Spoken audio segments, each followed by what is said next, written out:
What's happening, everybody? I'm Steve, and welcome back to Junk Drummer TV. And by the time this video drops, I will be knee deep in playing drums for a local musical. And I thought that I would do a video to shine a light on how you go about preparing for one, how you conduct yourself while doing one, and talk about the things that you need to have prepared for to do a musical the best that it can be done. I've done a bunch of them over the years. I've played Rent, done Shenandoah, Romeo and Juliet, Shrek. Man, I've played a bunch. They pay really well if you can get with, usually every metropolitan area or even small town has a few local theater groups, and they'll do musicals throughout the year. And if you get in with the music directors of that area, you can make some pretty nice money. I'm making some nice money on this production that I'm doing right now. When I did Rent, it was a gigantic production with like in-ear monitors and monitors, and that was really lucrative. They are very challenging. The thing about playing a musical is you are asked to do a lot. Let me preface this video with the fact that I don't really like musicals. I like The Producers. I think The Producers is hilarious. It's like one of the funniest things ever. If you haven't seen The Producers, go watch the movie because the movie's great too. For the most part, I don't sit around and like listen to musicals. You know, the thing about musicals is they're a lot like the Grateful Dead. They have so many songs in them that at least one or two are pretty good. Like I remember one or two really good songs from Rent.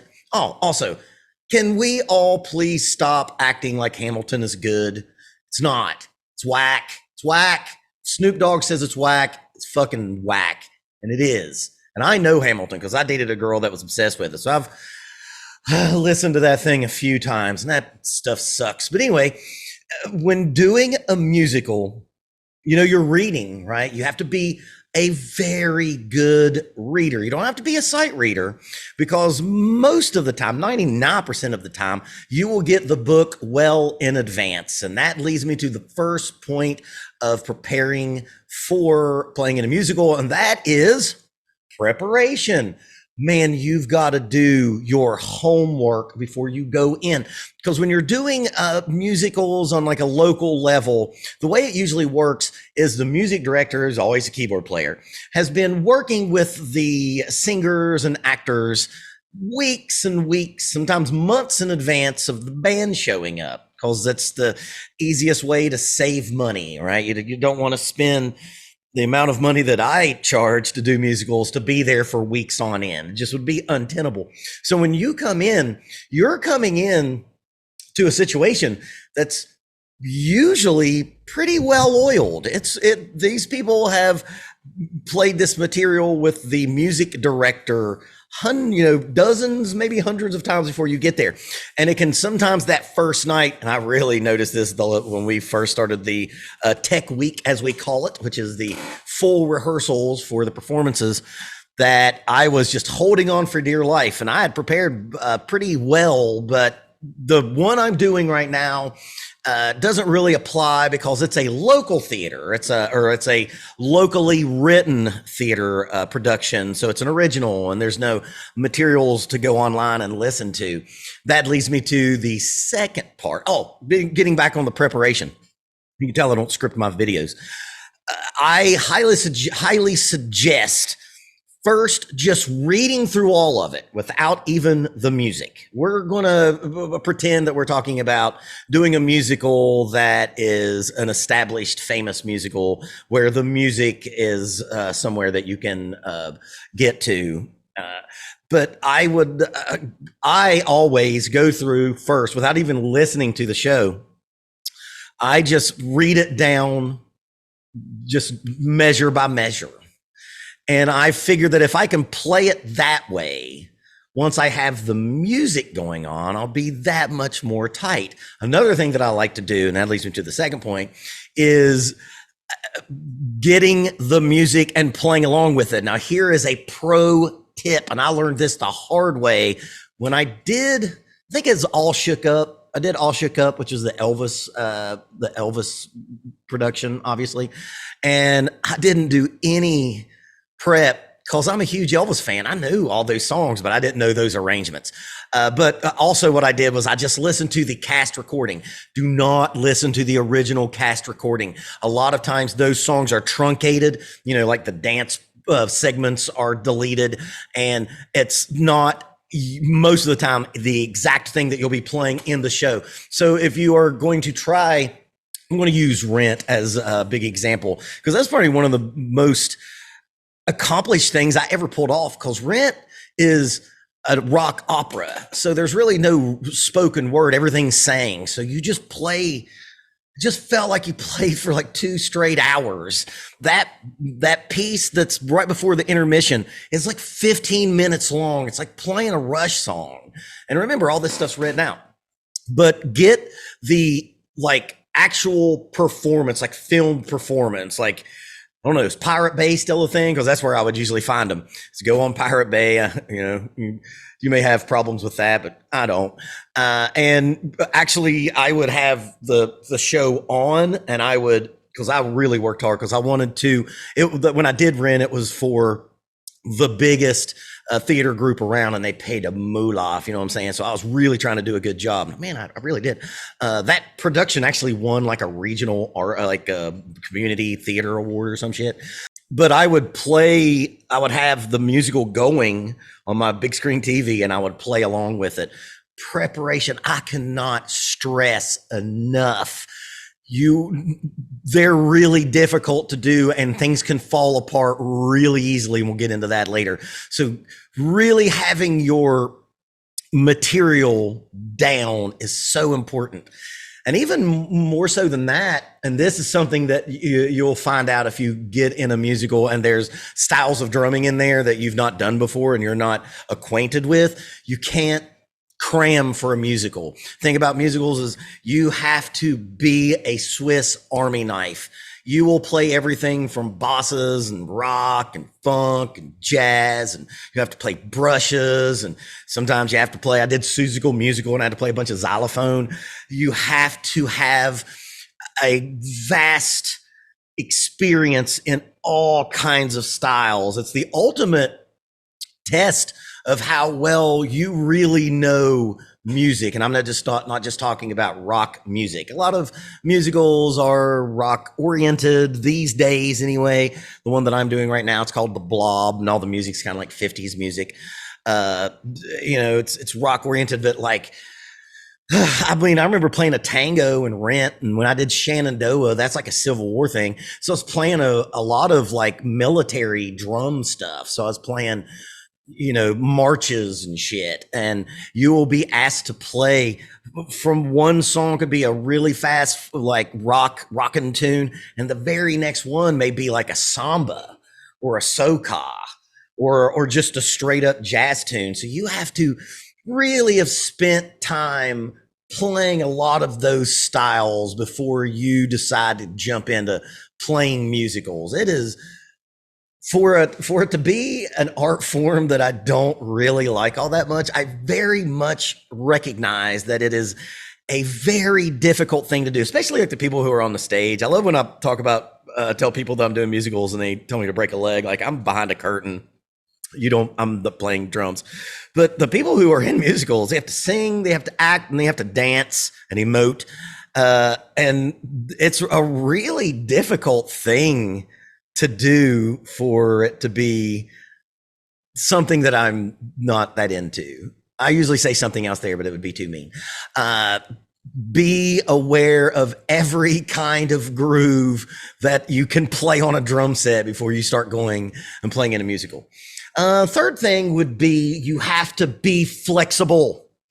Now, of course, this is you're playing written parts, but every theater group does something different, adds things, deletes things. So you end up having to do this splitting the difference a lot of times. And sometimes I've done musicals where just everything was just note for note, everything in the book would match with what was going on. Those are always great, but things change, things evolve, and I think it's kind of how musicals are supposed to be, I think. And you have to trust your ears. If the thing that you are looking at, and this is really obvious early on in Tech Week, is that if your ear is not what you're hearing is not matching with what you're looking at, sometimes you have to bail on the music and just go with what they're doing and then make notes. Ooh, that brings up another one. Bring a pencil, people. And always bring a pencil, because a lot of times the music that they give you is rented, right? You just can't keep this music. And so it has to go back to the publisher once they're done. And make sure you use a pencil and make sure you erase, because those people do not want to have to pay for their drum books. And that's a good way to not get asked back. But copious amounts of notes, trusting. And I really think you have to be a pretty experienced player to do musicals. You've had to have played in tons of situations, and I luckily have. I've done everything from handbell choir gigs, playing in a heavy metal band, and everything in between of that. And those experiences makes playing musicals much easier. You've been, something arises, you've been in that situation, you know how to get out of it. Man, if there's an actor or singer that's watching this, I apologize. And Lou, if you're watching, what's happening? He's a good friend of mine who is a professional actor in theater. Man, one of the biggest problems that you will find is dealing with singers, especially in local theater, who are maybe not the most experienced with like doing the same thing every night. If you have a part, and this happens a lot too, this goes to having really big ears, like really listening to everything that's going on around you. If you have a cue, oh man, anytime I see in the music that I have a cue from an actor, I just wait for the demolition to happen, because a lot of times, now if you're in a professional theater situation, I'm sure this is not true. Actually, no, it's not, because I have a friend who actually does professional touring theater. Actually, was on tour with Shrek a couple years ago, and I know they don't have to put up with it, but you really have to. I remember I was doing Godspell. And I'm going to stick around for the very end of this video. I'm going to tell an anecdotal story about doing Godspell children's theater. I had to, it was like 15-year-old kid who's playing Jesus, and I had to listen for a cue every night. And he never did that cue the same way every night. So you have to be flexible. And I think that goes to being an experienced drummer, just playing gigs. You got to be flexible. You're like, shit's going to fall apart. Man, I've done shows where like, a song had to vamp because like a prop fell down. You know what I mean? Like the Murphy's Law is always lurking in the theater, if you know what I'm saying. So you got to be flexible. You got to trust your ears, and you also have to trust your eyes. You have to read so well. All you people out there that talk about like not reading, man, I've made tens of thousands of dollars playing musicals, all on the back of being able to read and being able to operate my drums in a semi-pleasing manner. So if there's any other reason to learn how to read, that's a pretty damn a good one. I think I like doing them because they're a challenge. I kind of feel like it's like I'm picking a fight with the music and I want to win. And if I play something wrong from the page, it's like the page is winning. No. I'm a dude. What can you do? But from that standpoint, I like the challenge of them. They can be very, very difficult. I remember in Godspell, there's this one like rockin' song that had like this 5/8 thing. And man, all Tech Week, I fucked that 5/8 up every time. And I remember like doing it the opening night and just being like, oh, thank God. It can be very challenging. And I think you will be a better musician for having done one. Even if you don't dig the overwrought, overdramatic guilt trip that is most musicals, the challenge that it poses is worth doing at least once. It's a hard scene to get into. And once you get into it, it becomes a very closed circle. And once you're the drummer of the show and you're available, you're kind of the drummer for that theater. And I was out of it because, of course, COVID happened and everything shut down.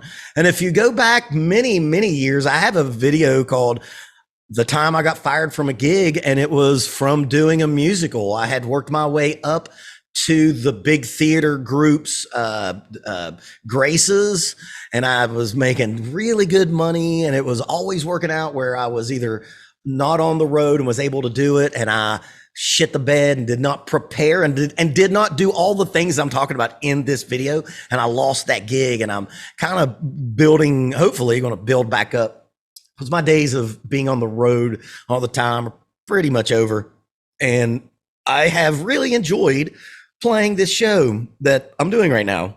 The last 3 performances are this weekend. So, anecdotal story. This could only ever happen in a musical. So we were doing Godspell, and Godspell was children's theater. And here's another pro tip. Children's theater always pays really well. Just think about it. Both sets of moms and dads and every aunt and mama and papa are going to go see little Jimmy or little Joni in the theater performance. And they're always well attended, and they make for some nice ducats for your boy, if you know what I'm saying. But this show, we had in-ear monitors and a really nice professional sound guy. Actually, a sound guy ended up using in the club scene for my original band because he was so good. Shout out Scotch. So all the kids were mic'd, very much like how a professional theater is run. And right before every night, and this show ran 3 weeks, I think. And every night, remember, these are all kids, I'd say age 12 to like 17. And every night, about 5 minutes before the performance started, your in-ear monitors would go live, and all the kids were in the back of this, in the dressing rooms. And so you would hear like 15 teenage kids just talking. And it was like, oh, this is what hell would be. Would be 10, 15 amped up theater kids yakking before a performance. It was the worst, but that one paid the best. So there's a short little video for you. I think it was short. Hope that will shine some light on if you are interested in doing them. As a drum teacher and as someone who is interested in helping people become better musicians, I highly suggest doing one. And if you want to be good enough to get that lucrative theater drummer gig, you got to keep practicing until it's easy.